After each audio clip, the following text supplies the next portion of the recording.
Hello students. तो मैं आपका फिर से स्वागत कर रहा हूँ यूनिट्स एंड मेजरमेंट्स की नेक्स्ट क्लास में।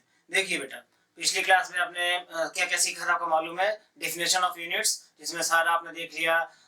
मीटर का डेफिनेशन देख लिया। उसके अलावा किसका देखा था, मीटर के बाद किलोग्राम, केल्विन यानी टेम्परेचर का, इलेक्ट्रिक करंट, और लास्ट में जो है अमाउंट ऑफ सब्सटेंस यानी मोल का देख लिया था। तो वहां तक बातें खत्म हो गई थी, लेकिन अब उसके बाद जो बातें शुरू हो रही हैं वो हो रही हैं प्रैक्टिकल यूनिट्स के बीच। प्रैक्टिकल यूनिट्स का मतलब क्या होता है बेटा, कि जैसे आपने बोला 1 लीटर दूध चाहिए। अब फिजिक्स की कौन सी क्वांटिटी है, ठीक है ना। आपने बोला 1 धरा आलू चाहिए, ये कौन सी क्वांटिटी है फिजिक्स की, ठीक है। और दूसरी ये बात की देखिए, फिजिक्स हमारे रिसर्च और कैलकुलेशन का एक अलग पार्ट है।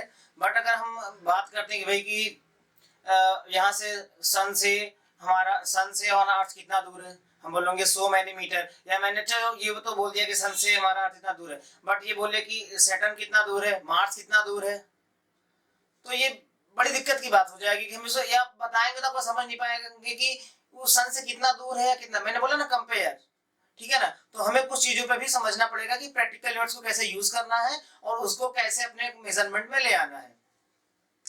अब बात आती है कि भाई जैसे अब साइज की, अब एटम की साइज की बात होती है, वो 10⁻⁹ -10 से शुरू होता है। तो साइज मीटर तक तो हमारे था। तो ये चीजें साइज में भी क्या हो गई, एक बहुत छोटी क्वांटिटी भी है, बहुत बड़ी क्वांटिटी भी। ट्रक जैसे लोड हो रहे हैं, ट्रक 1000 kg, 10,000 kg, 6,000 kg। तो वहां पे बार बार इतना बड़ा हमें बोलना पड़ता है। अब जैसे क्या है कि 10,201 kg, 10,101 kg या 5,000, तो हम ये 102 ये सबको नेग्लेक्ट करके चलते हैं। वैसे भी आप एरर में ही पढ़ेंगे, कुछ ये छोड़नी पड़ती है। तो क्योंकि ट्रक में जब कोयला लोड होता है तो हम केजी में बात नहीं करते, जैसे 1,000 kg या 10,000 kg या 5,000 kg इस तरह से बात करेंगे। तो बार बार हमको ये बोलना ना पड़े, क्योंकि मैंने हमेशा आपको बोला है कि फिजिक्स में जो काम आता है वो यूनिफिकेशन का काम है। मतलब हमारा फोकस होता है कि छोटी छोटी चीजों पे आप वर्कआउट करें, ज्यादा बड़ी चीजों को फोकस आपको नहीं करना है। कहने का मतलब कि उसको छोटा, तो हमने बोलते भाई कि इस ट्रक में केजी के बजाय 1 टन। इस ट्रक में पता चल जाता माल कितना आया कितना नहीं गया। 1 टन का माल है, 6 टन का माल है, 5। अब वो 1 टन में 1,100 kg था कि 150 kg था कि 300, हमें नहीं पता, ठीक है ना। जैसे 6 टन था तो 6 टन यानी 6,205 kg था कि 8 टन 200, मतलब कुछ कम ज्यादा। तो ये थोड़ा सा कैलकुलेशन वाली बात हो जाती है, वहां पे अप्रोक्सीमेशन चलता है। तो सीधे हम टन बात, भाई ट्रक आपका 5 टन लोड हो गया, 10 टन लोड हो गया, 50 टन लोड हो गया, ऐसे बात करते हैं। तो हमें पता चलता हाँ माल का माया ज्यादा आया, जो भी आया। तो इस तरह से यूनिट्स हम लोग बात करते हैं। जैसे मैंने बोला ना, पसेरी, कुंटल या जो भी आपका रोजमर्रा की जिंदगी में। तो जो रोजमर्रा की जिंदगी में जो चीज होती है वो तो फिजिक्स में तो होती है। प्रैक्टिकल यूनिट का मतलब ये कि रोजमर्रा में जो यूनिट्स इस्तेमाल हम करते हैं वो किस तरह से हम उसको इस्तेमाल करेंगे वो देखेंगे। तो सबसे पहले आज हम लोग बात करने वाले हैं बेटा लेंथ की, ठीक है ना। प्रैक्टिकल यूनिट में सबसे पहले फिर से हम बात करेंगे लेंथ की, ठीक है ना। अब लेंथ में जो सबसे पहला हमारा आने वाला है, ठीक है ना, लेंथ में जो सबसे पहला हमारा आएगा वो आने वाला है आपका, ठीक है ना। लेंथ में सबसे पहले जो हमारा आएगा वो आएगा आपका एयू। एयू मतलब है इलाहाबाद यूनिवर्सिटी, मत समझ लीजिएगा बेटा, एस्ट्रोनॉमिकल यूनिट। एस्ट्रोनॉमिकल,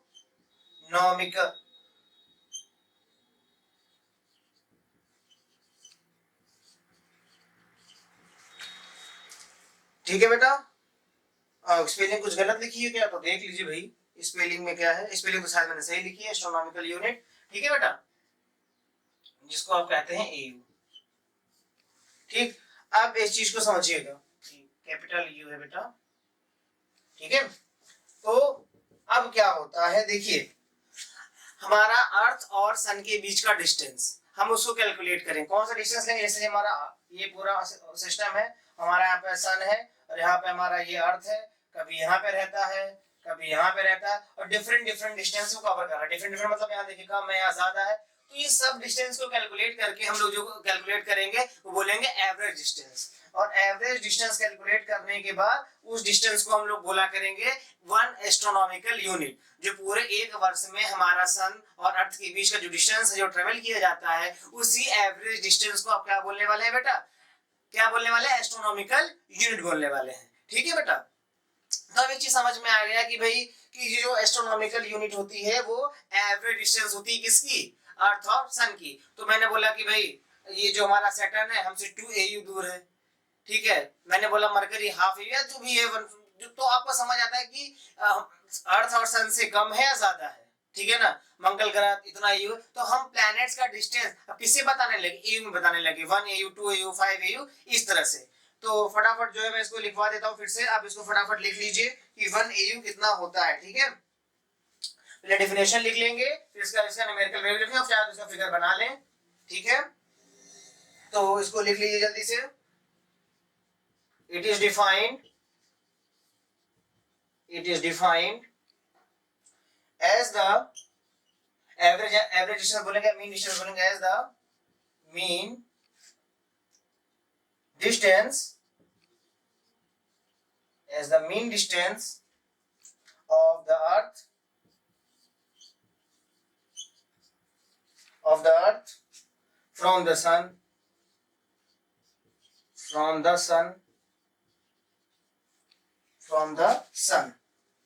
ठीक है ना। यानी ये आप एक ही आराम से भाषा में लिख सकते हैं, और इसके बाद आप एक लाइन लिख लें कि भाई it is used to planet यार मैंने बोला it is defined as the mean distance average distance of the earth from the sun. और इसका यूज क्या है, यूज भी आप लिख सकते हैं, इट इज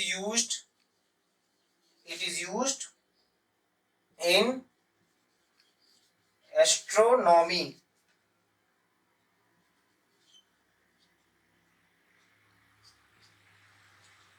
to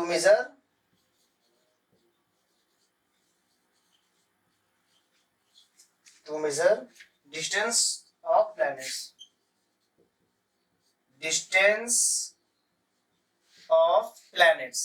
ठीक है बेटा। आपको ये समझ आ गया होगा कि क्या है ये प्लैनेट्स।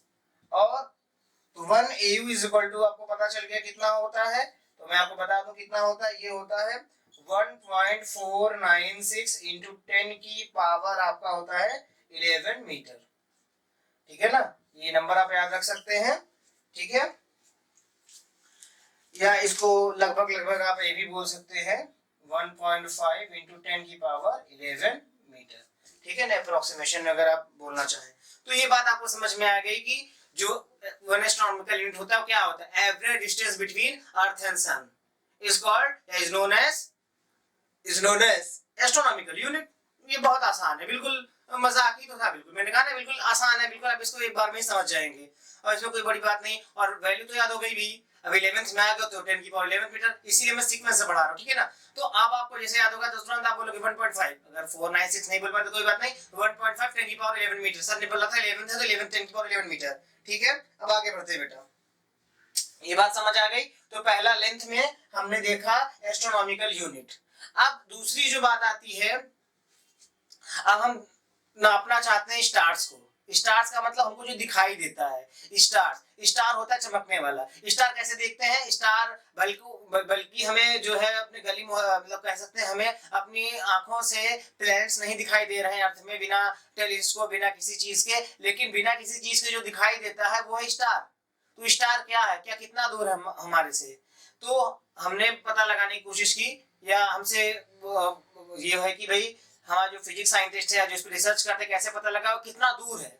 अब वो AU और 2 AU में नहीं होता है, ठीक है ना बेटा, वो होता है लाइट ईयर में। तो हमने जो बनाया एक नई चीज बनाई कि हम उसको ऐसे नापेंगे। कैसे नापेंगे, वो जो डिस्टेंस होती है वो डिस्टेंस कैसे नापेंगे, देखिए बेटा, उस डिस्टेंस को हम लोग को बोलना है लाइट ईयर। उस डिस्टेंस को हम लोग को बोलना है लाइट ईयर। अब लाइट ईयर याद रखिएगा, टाइम का नहीं है ये बेटा, डिस्टेंस का है, ये आपको याद रख के चलना है, ठीक है ना। ये जो है आपका ये डिस्टेंस के लिए। अब होता क्या है कि 1 सेकेंड में जो लाइट ट्रेवल करती है वो होती है 3 × 10 की पावर 8 मीटर। फिर 1 मिनट, 1 आवर, और 1 आवर दिन में कितने होते हैं 24 आवर, 24 आवर 365 डेज। यानी 1 ईयर में जितनी दूर लाइट चल के जाती है उसे बोलते हैं वो चली गई दूरी, यानी जितना दूर हो गया 1 साल के अंदर, 1 साल के अंदर जितना दूर चल के आया वो उस लाइट को बोलते हैं हम लोग लाइट ईयर। वैसे मैं आपको बता दूं सन से अर्थ तक आने में लगभग 8 मिनट का शायद टाइम लगता है, ठीक है ना।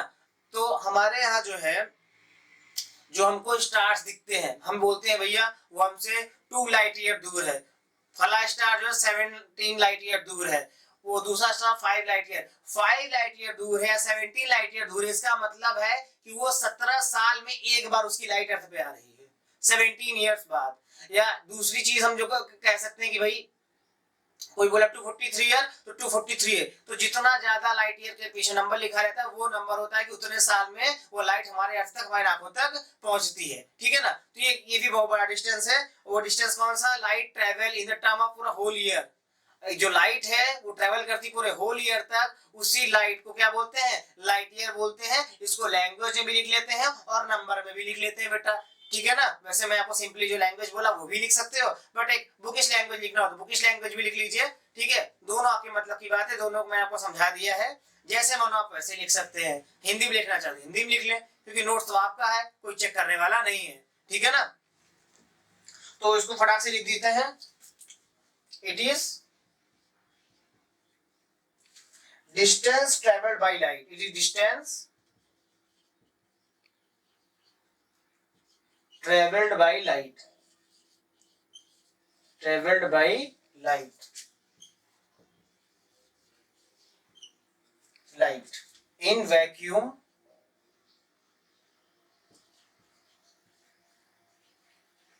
In vacuum. In 1 year. 1 year. ठीक है, तो ये चीज होती है। और 1 लाइट ईयर कितना होता है? 1 लाइट ईयर होता है आपका 9.467 इंटू 10 की पावर 15 मीटर। ठीक है, और लाइट ईयर को किसके लिए यूज करते हैं? लाइट ईयर को किसके लिए यूज करते हैं? लाइट ईयर को यूज करते हैं स्टार्स को नापने के लिए कि हमसे हमारा स्टार कितना दूर है। ठीक है, तो ये नंबर आप याद रख सकते हैं 9.456, या इसको फिर से मैं कहूंगा अगर आपको लिखना हो तो 9.5 और 10 की पावर 15 मीटर लिख सकते हैं।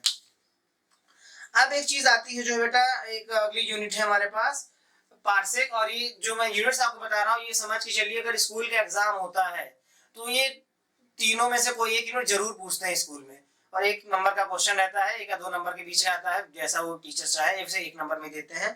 ठीक है ना, तो ये आपको कन्वर्जन याद होने चाहिए। अभी आपको मैं इसमें और बताता हूँ कि जो हमारा तीसरा वाला है वो कौन सा है हमारा। तीसरा मैंने आपको वही बताया जो है पार्सेक। ठीक है ना, पार्सेक के बारे में भी बात करते हैं। इसको बोलते हैं पैरालैक्टिक सेकेंड। क्या बोलते हैं? तो मैं इसको रफ कर देता हूँ, फिर उसको बढ़िया से बता देता हूँ आपको। अभी लेंथ ही चल रहा है वैसे। ठीक है बेटा, देखिए जल्दी से। इसमें क्या है आपका तीसरा, आपका क्या है? पार्सेक। पैरालैक्टिक सेकेंड। पैरालैक्टिक सेकेंड।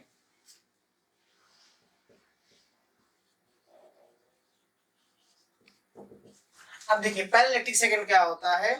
देखिए हमारा अर्थ का पूरा एक चक्कर कितना 360 डिग्री। ठीक है, कुछ टाइम लगता है। ठीक है, अब क्या होता है अगर 1 डिग्री का एंगल होना, ठीक है ना, 1 डिग्री का angle.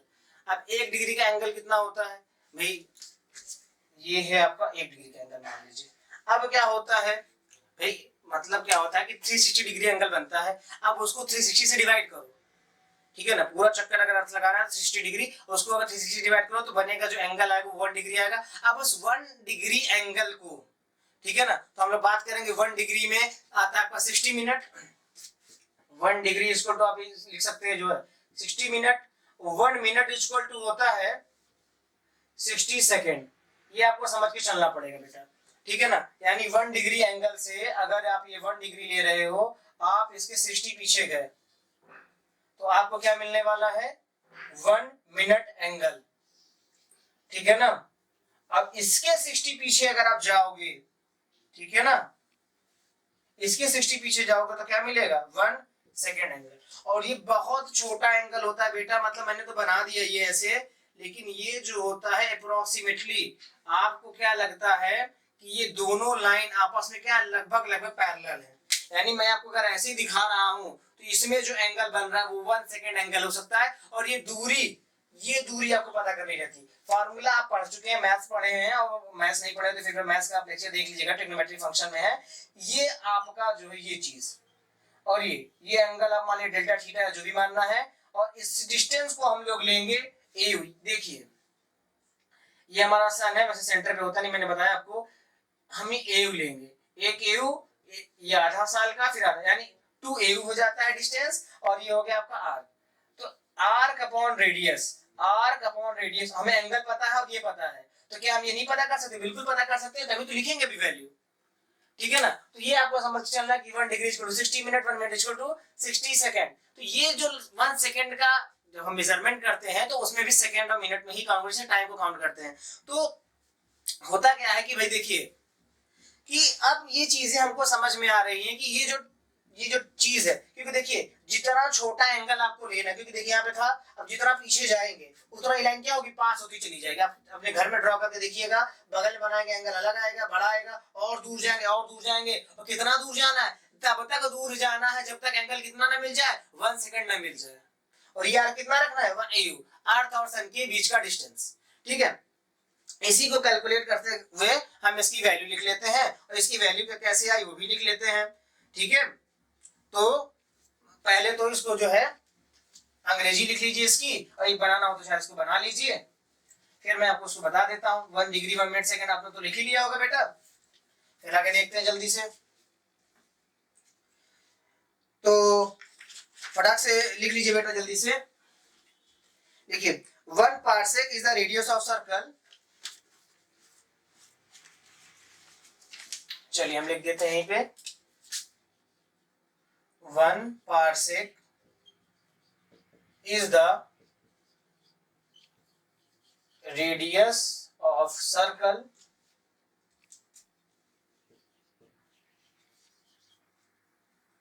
at the center of which an arc of the circle 1 AU long subtended an angle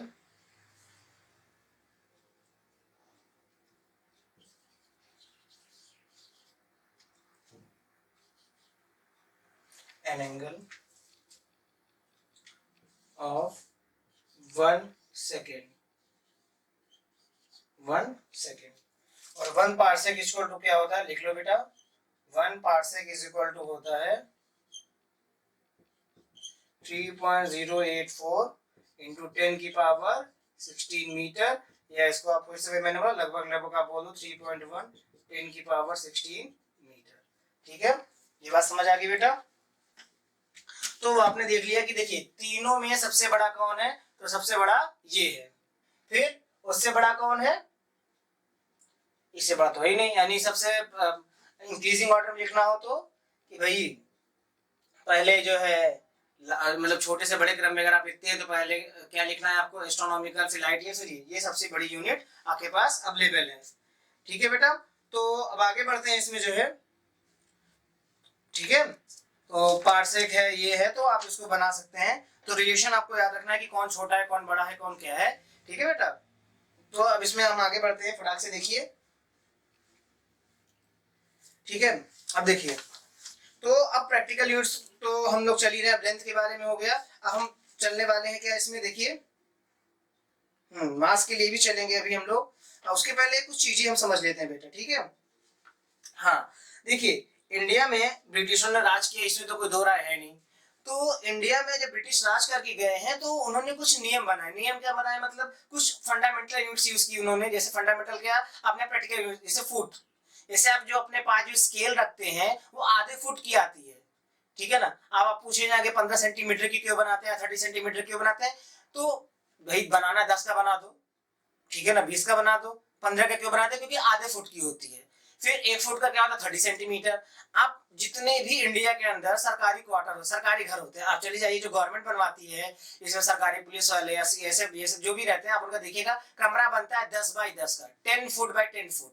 अब आप वो जो है वहां का आर्किटेक्चर होता है वो लिख के आएगा 3.34। तो आप जाकर उनसे पूछेंगे कि भैया 3.34 क्यों लिख रहे हो, एक काम कर लो 3.5 लिख लो, या एक काम कर लो 3 लिख लो, अगर छोटा लगता है तो 4 लिख लो, ठीक है ना। तो वो कहेंगे भाई ठीक है, उनका जो स्टैंडर्ड मशीनें जो सेट हो गई, जो बन गया है जो सरकार, उसमें 10 10 बाई 10 का कमरा होना चाहिए, और यही अभी तक चल ही रहा है। तो अभी क्या है कि जैसे वो इंजीनियर ने कन्वर्जन यूज किया, तो वैसे हमें भी अपने लिए जो है लेंथ के लिए कन्वर्जन यूज करने पड़ते हैं, ठीक है ना। तो पहले हम लोग कुछ कन्वर्जन देख लेंगे, इंच में देखना है हमको, ठीक है, कुछ कितने को कितना इंच कहते हैं, ठीक है। फिर आगे बढ़ते हैं हम लोग, ठीक है, आगे बढ़ के फिर हम चीजों को देखते हैं फटाक से, ठीक है बेटा। तो इसको मैं रफ कर दे रहा हूँ, इतनी बात आपको समझ में आ गई, तो कन्वर्जन देख लेते हैं हम लोग भी। कुछ कन्वर्जन हम लोग को हमेशा याद रखने चाहिए।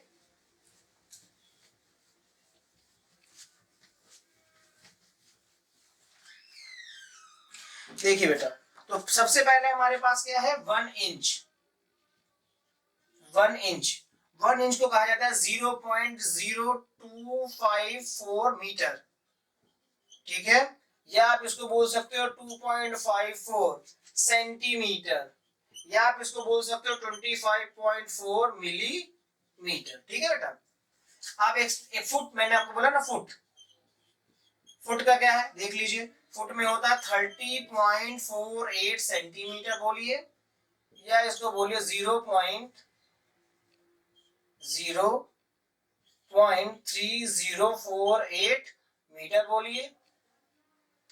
1 यार्ड, आज भी यार्ड यूज होता है कहाँ पे बेटा, आपको मालूम होगा, हाँ क्रिकेट मैदान में, बिल्कुल सही बोल रहे हैं आप लोग, क्रिकेट मैदान आज भी क्या है, इसमें कितने का होता है 22 यार्ड का होता है कि 122 यार्ड, शायद 122 यार्ड होता होगा, बताइए जल्दी कितना होता है, जो भी हो, क्रिकेट मैदान में यार्ड यूज होता है 0.9144 मीटर होता है, ठीक है ना। तो आप समझिए कि 122 होगा कि 22 होगा, ठीक है।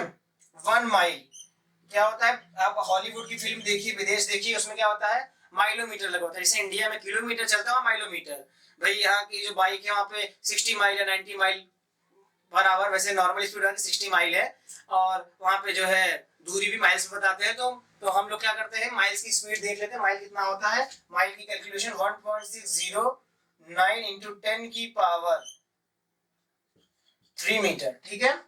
और क्योंकि ये तो सारे बड़े बड़े मेजरमेंट्स हो गए, बट अगर एटम का साइज होगा, पन्नी का साइज होगा, उसको क्या होता है कि ना देखिए 1 मिलीमीटर के अंदर मैं 100 पन्नी को दबा सकता हूँ, 1 मिलीमीटर के अंदर 100 पन्नी, यानी कि कितने का हो गया 10 माइक्रोन, ठीक है ना। तो अभी जो है माइक्रोन की बात करते हैं, फॉर माइक्रो मेजरमेंट, छोटे छोटे चीजों के लिए कैलकुलेशन के लिए, फॉर माइक्रो मेजरमेंट्स, जैसे माइक्रो ऑर्गेनिजम्स होते हैं, जैसे अभी आजकल फैला हुआ कोविड-19 का कोरोना वायरस, वो सब क्या है माइक्रो ऑर्गेनिजम्स, तो उनका जो लेंथ होगा बहुत छोटा होगा, जो हमारी आंखों से दिखाई नहीं देगा विदाउट माइक्रोस्कोप, ठीक है बेटा।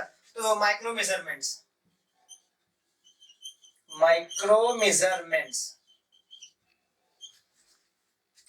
अब सबसे पहले मैंने बोला 1 माइक्रोन, आप ऐसे भी लिख सकते हैं और इसका सिंपल म्यू भी होता है, मैं यही लिख देता हूं बल्कि, ठीक है ना। अब इसको होता है क्या 10 की पावर -6 मीटर होता है, ठीक है। अब इसके बाद क्या आप देखते हैं 1 नैनोमीटर, 1 नैनोमीटर क्या होता है 10 की पावर बेटा -9 मीटर होगा। इसके अलावा और छोटा होता है जो एटम का साइज के लगभग होता है 1 एंगस्ट्रॉम, 10 की पावर -10 मीटर, इसको हाइड्रोजन का साइज बोलते हैं। ये एटम का साइज है और ये हाइड्रोजन का साइज है। हाइड्रोजन एटम से भी क्या होता है, उससे भी छोटा, क्योंकि कोई भी एटम हो सकता है, ठीक है ना। अब हाइड्रोजन के अंदर क्योंकि एक ही प्रोटॉन होता है तो बहुत छोटा साइज का होता है। अब इससे भी छोटा होता है जो फर्मी में आता है इलेक्ट्रॉन का साइज, तो 1 फर्मी जो होता है बेटा, 1 फर्मी, 1 फर्मी ये होता है 10 की पावर -15 मीटर, ठीक है।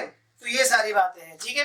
कि आपने देख लिया कि जो है कुछ प्रैक्टिकल मेजरमेंट जो आपके घर के आसपास यूज होते हैं और कुछ जो लैब में और जो बहुत छोटी लेवल पे होते हैं। ठीक है बेटा, 1 एंगस्ट्रॉम 1 फर्मी। अब हम बात करते हैं बेटा, देखो क्या होता है ना कि घर में हो तो जमीन जायदाद की बात होती है, एरिया की बात होती है। तो एरिया हमारे गांव देहात में क्या फेमस है भैया, कई 20 रुपया जमीन चल रहा है, कई रुपया बीघा चल रहा है, यहाँ पे चलता है।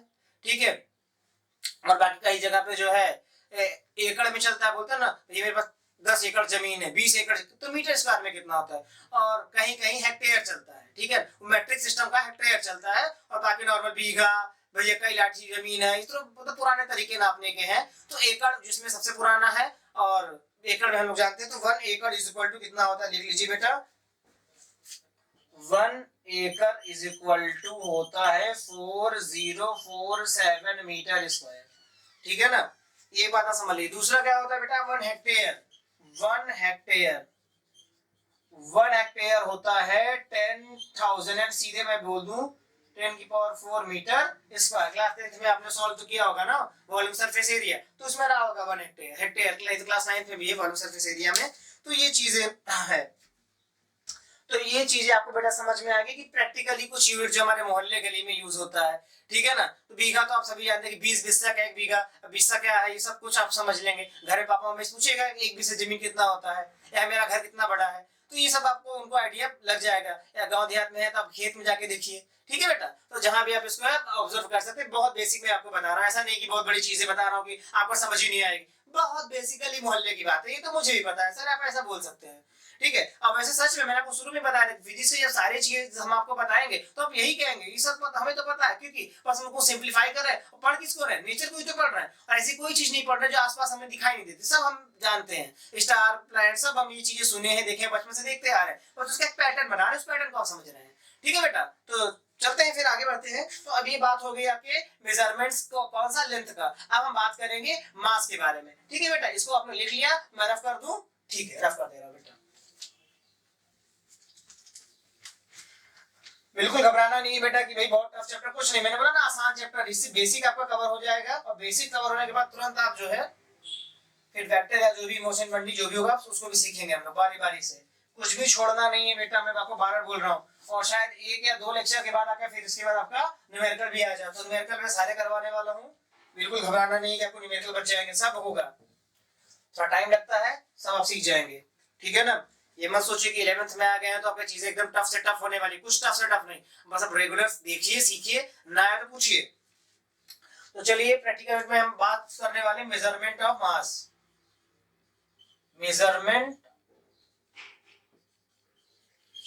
ऑफ मास, ठीक है ना। अब मास के बारे में देखेंगे, तो मैंने आपको पहले बता दिया कि देखिए ट्रक वगैरह में जो लोड होता है माल, उसको बोलते हैं टन। तो 1 टन कितना होता है, इसको कई लोग मैट्रिक टन नहीं बोलते हैं, तो बिल्कुल आप, क्योंकि मैं हम लोग ना शॉर्टकट, तो मैट्रिक टन बोलिए, सिर्फ टन बोलिए। ठीक है ना, तो 1 टन कितना होगा बेटा, 1000 केजी होगा। कितना होगा, 1000 केजी होगा। दूसरा होता है जो गेहूं पिसाने जाते हो, ठीक है ना, तो क्या होता है 1 कुंटल। 1 कुंटल 1 कुंटल मतलब 100 केजी। 100 केजी, ठीक है। अब इंग्लैंड में जो चलता है फेमस है 1 पाउंड। पाउंड चलता है, पाउंड को लिखने का तरीका क्या है, 1 पाउंड, वहां की करेंसी भी है पाउंड में, तो 1 पाउंड को लिखते हैं एलबी है, और ये लगभग 433 ग्राम के आसपास होता है, या 0.453 केजी, 4536 केजी होता है। ठीक है बेटा, अरे बर्थडे का केक आप मंगाते हैं ना 1 पाउंड का बनवाओगे भैया, 2 पाउंड का, आपका जन्मदिन तो आ ही रहा होगा, हाँ आ गया होगा, बीत गया होगा, जो भी हो। तो अब ये बात आप समझ लीजिए कि अगली बार जब आप पाउंड लेने आएंगे तो देखिएगा केक कितने ग्राम का, तौला के देख लीजिएगा, 453 ग्राम के आसपास आना चाहिए। ठीक है, अब लार्जेस्ट यूनिट ऑफ मास, तो लार्जेस्ट यूनिट ऑफ मास में एक नाम आता है Chandrasekhar limit, CSL, Chandrashekhar limit. अब वो चंद्रशेखर लिमिट क्या होता है, थोड़ा सा अलग है, पर ये मास के लिए होता है। ठीक है ना, उन्होंने क्या बताया उसको भी हम देखेंगे। ठीक है, तो आप देख सकते हैं लार्जेस्ट यूनिट ऑफ मास, तो लार्जेस्ट यूनिट ऑफ मास क्या है, चंद्रशेखर लिमिट। चंद्रशेखर लिमिट, इसको आप बोलते हैं CSL, ठीक है ना। ये क्या था भाई, ये चीज क्या है, चंद्रशेखर लिमिट। मास में नाम का क्या लेना देना कि वन चंद्रशेखर लिमिट क्या होता है, टू चंद्रशेखर लिमिट क्या होता है, चंद्रशेखर लिमिट होता क्या, बोलिए ना सर, आप इतना परेशान क्यों करें। देखिए इन्होंने बोला कि कोई भी चीज भारी से भारी कितनी भारी हो सकती है, ठीक है ना, ऐसा नहीं कि अनलिमिटेड मास आप बनाते चले जाइए।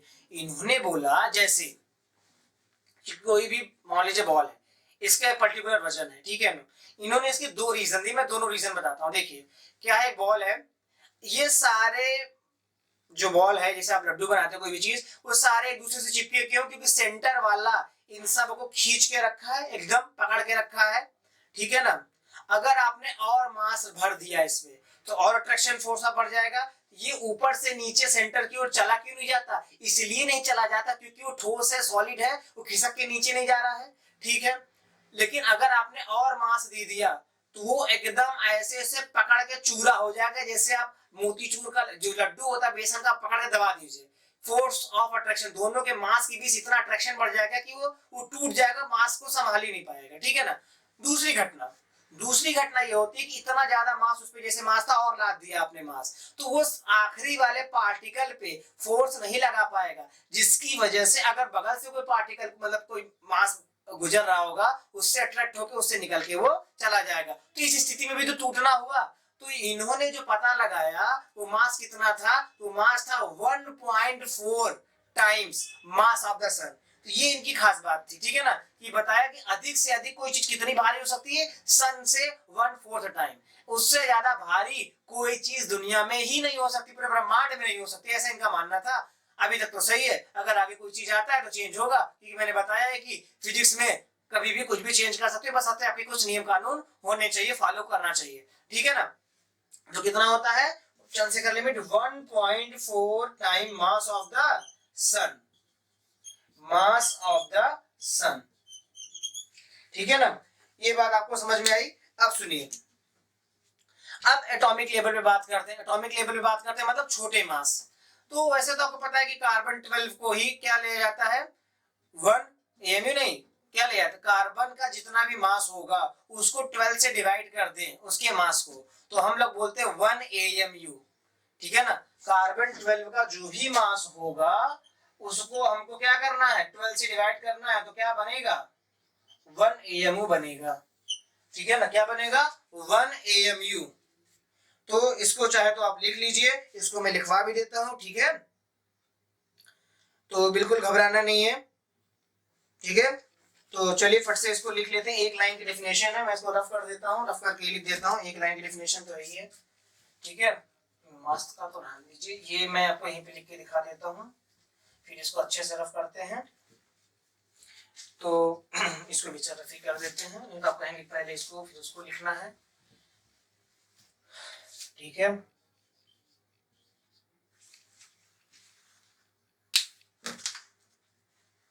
अब आगे बढ़ते हैं, देखते हैं इसमें क्या है, मैंने आपको बोला ना 1 AMU, तो लिख लीजिए 1 AMU में क्या है,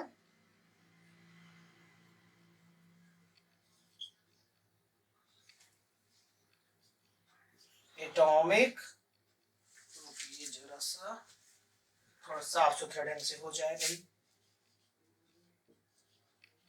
एटॉमिक मास यूनिट, ठीक है ना, इसमें लिखना है आपको, ठीक है। तो it is defined as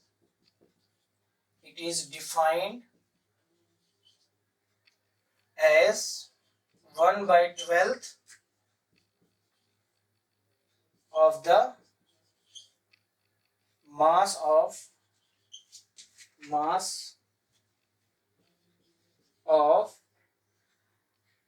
so लिखिए बेटा, मास ऑफ 1 कार्बन एटम,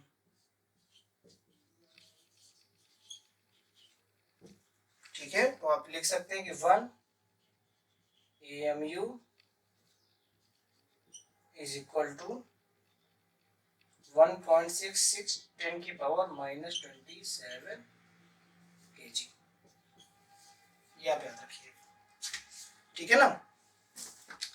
तो ये बात आपको बेटा समझ में आ गई कि भाई देखिए जो न्यूक्लियर मतलब छोटी लेवल का मास होता है उसको आप ऐसे कैलकुलेट कर सकते हैं, ठीक है ना। तो ये मैंने आपको यहाँ लिखवा ही दिया है, अब मैं इसको रफ कर दे रहा हूँ बेटा, ठीक है। अब हम लोग टाइम के बारे में बात कर लेते हैं।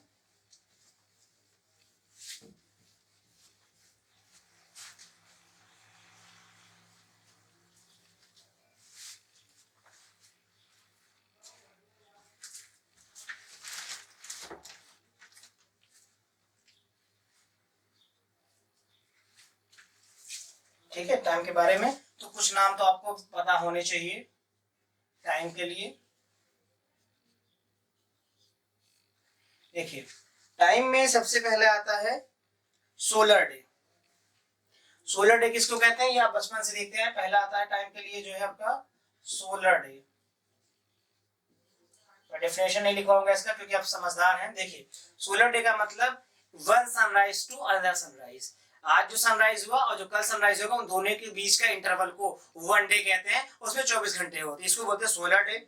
इसके बाद आता है सीरियल डे, ठीक है ना, एक सनराइज तक का, उसके बाद जो सीरियल डे, उसके बाद आता है सोलर ईयर, ट्रॉपिकल ईयर, ठीक है ना। तो सारे नाम तो कम से कम आप जानिए कि practical unit of measurement of time में क्या क्या होता है, ठीक है ना। एक होता है सोलर डे, इसके बाद आपका होता है सीरियल डे, कम से कम नाम तो आपका पता होना चाहिए, टीवी का सीरियल नहीं, सीरियल डे। इसके बाद आपका होता है बेटा इसमें जो है आपका होता है ट्रॉपिकल ईयर, ट्रॉपिकल ईयर। इसके बाद क्या होता है आपका जो है sorry solar day, solar year भी होता है, ठीक है, मुझे थोड़ा सा गड़बड़ हो गया, ये जो है सोलर ईयर भी होता है बेटा, सोलर ईयर। फिर इसके बाद आता है आपका ट्रॉपिकल ईयर, ट्रॉपिकल ईयर, ठीक है। पांचवा क्या होता है आपका, पांचवा होता है आपका लीप ईयर, जो आप जानते हो 4 साल में एक बार जो एक दिन का एडजस्ट करते हैं, लीप ईयर। और छठवां जो होता है आपका लूनर मंथ, लूनर मंथ आप जानते हैं उसको बोलते हैं जो 28 डेज का होता है, उस पर डिपेंड होता है मून के ऊपर, लूनर मंथ, ठीक है ना। और जो सबसे छोटा है लास्ट में वो होता है वन शेक, वन शेक या शेक कहूंगा, अब मैं बता दूंगा किसके कौन सा क्या होता है। देखिए तो सीरियल डे सोलर डेज में आप देख लीजिए, तो इसमें होता है 366 जो होता है सोलर डेज, इसमें होता है 366.25 डेज, ये 4 साल में जोड़ करके आपका क्या बन जाता है, लीप ईयर बन जाता है। और ट्रॉपिकल ईयर जो होता है total solar Eclipse, tropical year यानी जितने एक साल के अंदर ग्रहण लगे हैं, ठीक है ना, इसमें होता है सोलर इक्लिप्स। और लीप ईयर आप जानते हैं 4 साल वाला, ठीक है ना। और लूनर मैंने आपको बता दिया। और शेक, शेक होता है one shake is equal to 10⁻⁻8 second. तो आपने देख लिया सोलर डे दिन और दिन वाला, सीरियल डे, सीरियल डे का मतलब है earth complete rotation about its own axis from distance star. जो स्टार देखो अपने एक्सिस पे घूमती है जब स्टार के रिस्पेक्ट में, तो सीरियल डे बन जाता है। अपने एक्सिस पे घूम रही है सनराइज, जो दूसरा सनराइज हम देखते हैं वो सोलर डे है, स्टार के रिस्पेक्ट में इसमें है तो देखिए it is a time taken by the earth to complete one rotation about own axis with respect to the distance star. जो स्टार्स के रिस्पेक्ट में, एक बार सन के रिस्पेक्ट में तो करी, मतलब अपने उस पे तो कर ही रही है, ठीक है ना। देखिए जैसे पहला था solar day, it is time taken by the earth to complete one rotation about the sun. अगर सन के रिस्पेक्ट में एक रोटेशन कंप्लीट करती है तो solar day, serial day stars के रिस्पेक्ट में, और सोलर ईयर 365.25 डेज का जो लगता है, ठीक है ना। सॉरी 366 मैंने गलत कर दिया, 365 होता है, सॉरी बाय मिस्टेक, ठीक है ना। और ट्रॉपिकल ईयर जो एक हमारे साल में क्या लगता है, ग्रहण लगता है, ठीक है ना। Solar eclipse, there is total solar eclipse, एक साल में जितने इक्लिप्स ग्रहण लगते इक्लिप्स, इसको ट्रॉपिकल है। लीप ईयर आपको मालूम है जिस साल लीप ईयर होता है एक डे बढ़ जाता है 29 डेज का, और लूनर मंथ जो मून पे चलता है, और लास्ट वाला जो शेक। तो ये चीज आपने समझ ली कि क्या क्या होता है टाइम के रिस्पेक्ट में। अब बात आती है कि देखिए, अब जैसे मैंने बोला मिलीमीटर, सेंटीमीटर, या ये जो मैंने बोला, एक तो बोलने के लिए है, लिखने के लिए, यानी कोई भी चीज कितनी छोटी हो सकती है, कितनी बड़ी हो सकती है। अब उसको कैसे कैलकुलेट करना है, यानी कि बोलना कैसे है, लिखना कैसे है, कैलकुलेट कैसे करना है, उसके लिए हमने कुछ टर्म बनाए। जैसे हमने बोला अगर मीटर में आपने 10 का मल्टीप्लाई कर दिया तो 10 को क्या बोलना, अगर 10 का डिवाइड कर दिया उसे क्या बोलना, 100 का मल्टीप्लाई। तो क्योंकि जब आप किसी नंबर का मल्टीप्लाई किसी यूनिट पे करते हैं उसका नाम बदल जाता है, जैसे मीटर है, मिलीमीटर, सेंटीमीटर, कुछ भी उसका नाम नया आ जाता है। वो नाम का क्या है, वो नाम कैसे आता है, उस नाम का मतलब क्या है, तो वो चीजें हम लोग को देखनी है कि 10 का मल्टीप्लाई करके देखेंगे जो नया नाम आता है, और 10 का डिवाइड करके देखेंगे तो कैसे इसको करते हैं वो हमको देखना है। ठीक है ना, इसको मैं रफ कर रहा हूं बेटा, ठीक है।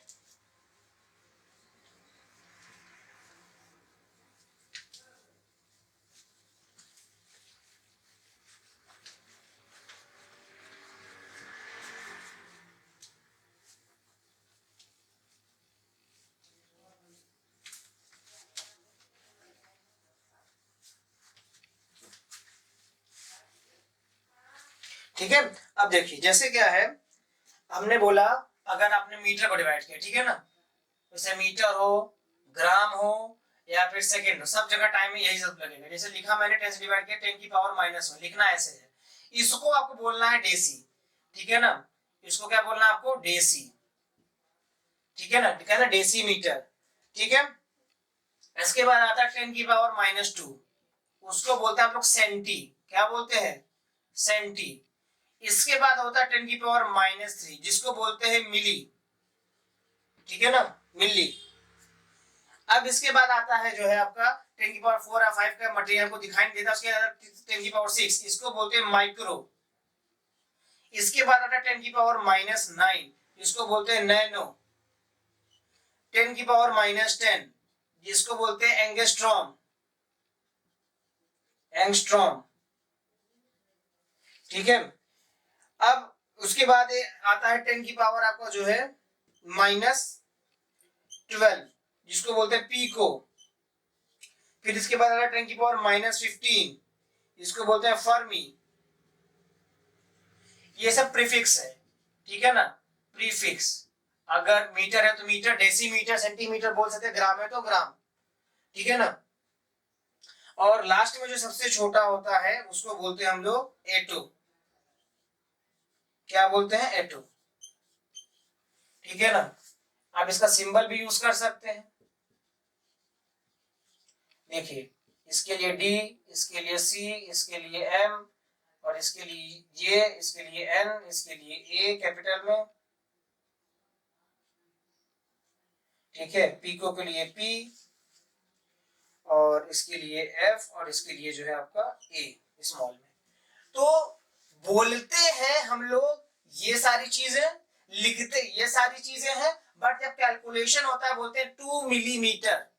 तो हम बोल रहे हैं 2 मिलीमीटर, क्वेश्चन में दिया रहेगा 2 मिलीमीटर, जैसे न्यूमेरिकल करेंगे तो क्या लगा देंगे, 2 10 की पावर -3। फिर आप बोलोगे सर ये न्यूमेरिकल तो दिया नहीं था कहीं पे, तो हमने लगा कैसे दिया, तब मैं बताऊंगा कि 2 मिलीमीटर का मतलब होता है मिली का 10 की पावर -3। ऐसे लिखा हो 5 माइक्रोकूलम, अब न्यूमेरिकल सॉल्व करोगे तो क्या करोगे, 5 10 की पावर -6। तो ये सारी चीजें आपको काम आने वाली हैं, ये सारे बोलने के लिए ये है, लिखने के लिए ये है, कैलकुलेशन करने के लिए ये है। ये बात आपको एकदम अच्छे से समझ के चलनी पड़ेगी। बात समझ रहे ना बेटा, कि बोलने के लिए क्या है, ये है, लिखने के लिए क्या है, ये है, और कैलकुलेशन करने के लिए ये है। ये बात आपको एकदम भली बातें दिमाग में रखनी चाहिए। आगे बढ़ते हैं, ठीक है ना बेटा। तो ये चीज आपको समझ में आ गया मैं उम्मीद करता हूं। अब आपको जो है इसी में थोड़ा सा बड़ा लेवल देखना है। बड़ा लेवल क्या देखना है, ये तो छोटे लेवल्स की बात हो गई। अब जैसे 10 की पावर अगर है, ठीक है ना, 10 है तो उसको क्या बोलेंगे, डेका, क्या बोलेंगे बेटा हम लोग, डेका, ठीक है। 10 की पावर 2 है तो क्या बोलेंगे, 10 की पावर 2 है तो क्या बोलेंगे, हेक्टो, क्या बोलेंगे, हेक्टो। 10 की पावर 3 है तो क्या बोलेंगे, किलो। 10 की पावर 6 है तो क्या बोलेंगे, मेगा। 10 की पावर 9 है तो क्या बोलेंगे बेटा, अब बताओ। 10 की पावर 9 है तो बोलते हैं गीगा, गीगा, ठीक है ना।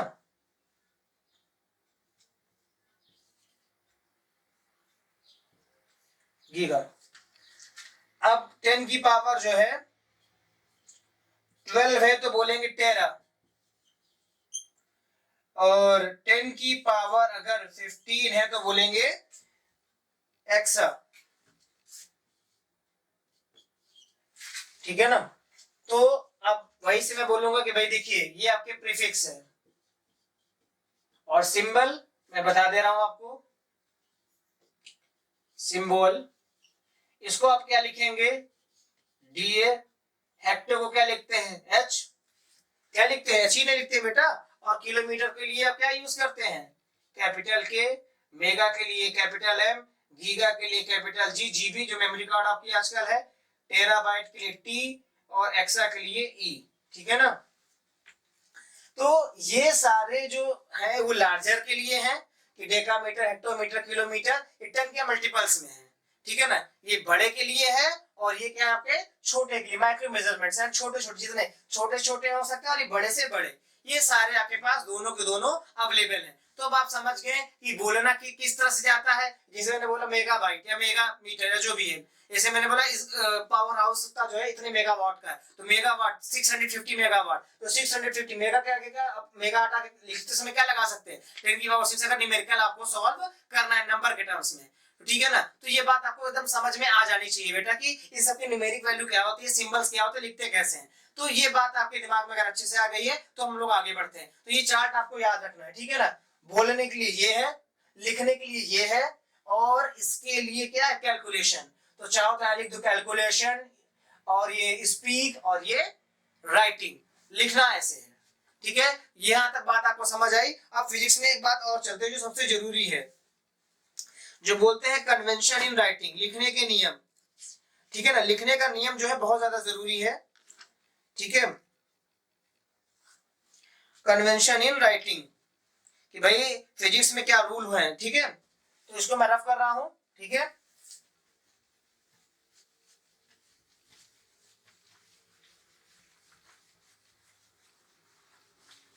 ये बात समझ में आ गई ना बेटा, बिल्कुल आपको टाइम बर्बाद नहीं करना, सीखना एकदम मजे से बिल्कुल, और जहां पे ना समझ में आए तुरंत पूछना है। फिर इसके बाद हम लोग अगली क्लास में ये देखेंगे कि ये सारे मेजरमेंट हम करते कैसे हैं। बारी बारी से सब कुछ सीखना है, कुछ भी नहीं छोड़ना है हम लोग को, कुछ भी नहीं मतलब कुछ भी नहीं, जितना कवर कर सकते हैं सब कुछ कवर करना है, ठीक है ना। तो rules for writing SI system in symbolic form या convention in writing, convention in writing.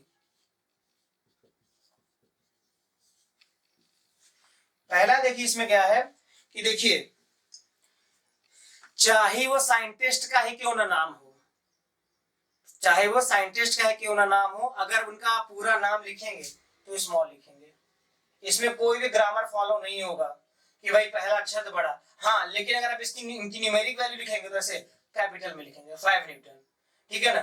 तो आपको पहला वर्ड हमेशा कैपिटल में फिजिक्स में नहीं लिखना है यूनिट्स के रिस्पेक्ट में, ठीक है ना। तो इसको तो आप लिख सकते हैं no capital letter even if it is name of scientist. तो मैं इसको लिख देता हूं, ठीक है ना। एग्जांपल में आप लिख दीजिएगा, no capital letter, no capital letter, sorry no capital initial, initial letter even if the name of the scientist, even if it is a name of scientist,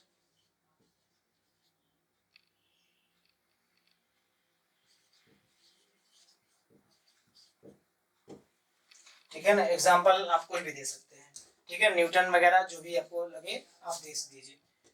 दूसरा जो है, ठीक है ना, अब इसमें क्या होता है कि देखिए मैंने बोला ना, इसमें क्या है कि जैसे क्या है आपका कोई भी वर्ड है, जैसे 1 मीटर है, 2 ग्राम है, कुछ भी है, ये सब आप स्मॉल लेटर में लिखेंगे। बट अगर आप किसी साइंटिस्ट का नाम लेंगे, वो क्या लिखेंगे? Always capital. स्टार्टिंग का पहला अक्षर कैपिटल, मतलब कि बस उनका स्टार्टिंग का पहला अक्षर लिखना है, पूरा नाम नहीं लिखना है। स्टार्टिंग का पहला अक्षर क्या लिखना है? कैपिटल रखना है। द इनिशियल लेटर, इसको भी आप लिख लीजिए जल्दी से।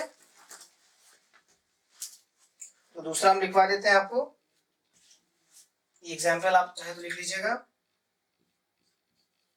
The initial letter, the initial letter of a symbol, initial letter of symbol is capital only when the unit is used, when the unit is named after a scientist,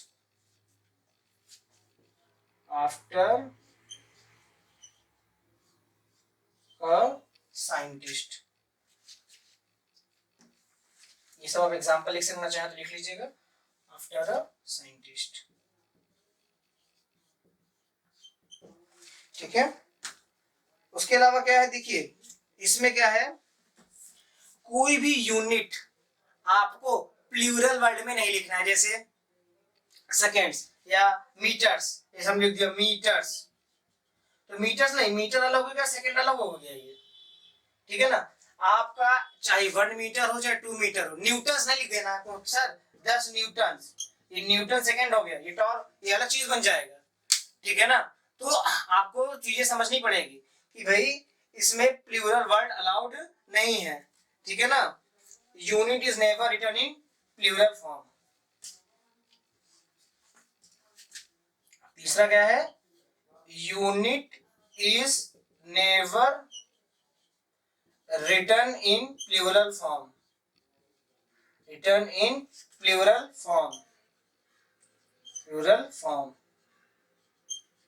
ठीक है ना। Unit is never written in plural form, तो इसको plural form में नहीं लिख सकते। दूसरा होता है सॉलिडस। ठीक है ना, इसमें सॉलिडस अलाउड नहीं है। ठीक है ना। और ये चीजें मैं आपको बता रहा हूं, देखिए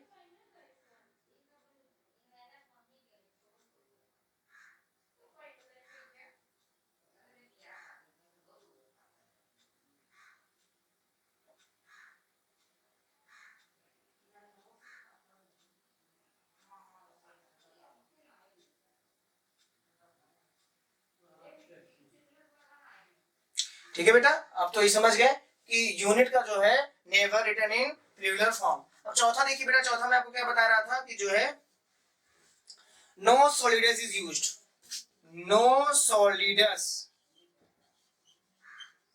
इज यूज्ड।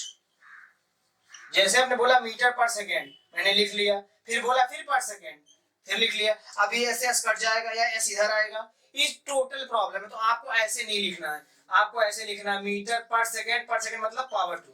अगर पर सेकेंड हो गया तो मीटर पर सेकेंड लिखिए। ठीक है ना। कोई भी चीज होगा पर सेकेंड, जो पर वाली चीज अपॉन वाली चीज है उसको पावर में लिखना है। This is right method. ठीक है ना। तो ये सॉलिडस होता है, ये आपको नहीं लिखना है, ये आपको नहीं लिखना है, आपको इस तरह से लिखना है। ठीक है बेटा। तो इसमें सॉलिडस अलाउड नहीं होता है। Unit is never written in pure form, no solidus is used. और पांचवा जो लास्ट है इंपॉर्टेंट है आपका, कोई भी पंक्चुएशन मार्क्स नहीं देना, कॉमा नहीं देना है, फुल स्टॉप नहीं यूज करना। No punctuation marks, no full stop, no punctuation marks, punctuation marks मतलब मैंने बोला ना इसमें ग्रामर का कोई लेना देना नहीं। No punctuation marks, no full stop. ठीक है ना। नो फुल स्टॉप और ना ही पंक्चुएशन मार्क्स लगाने, ना ही क्या करना है। ठीक है ना। No punctuation marks, no full stop and so on.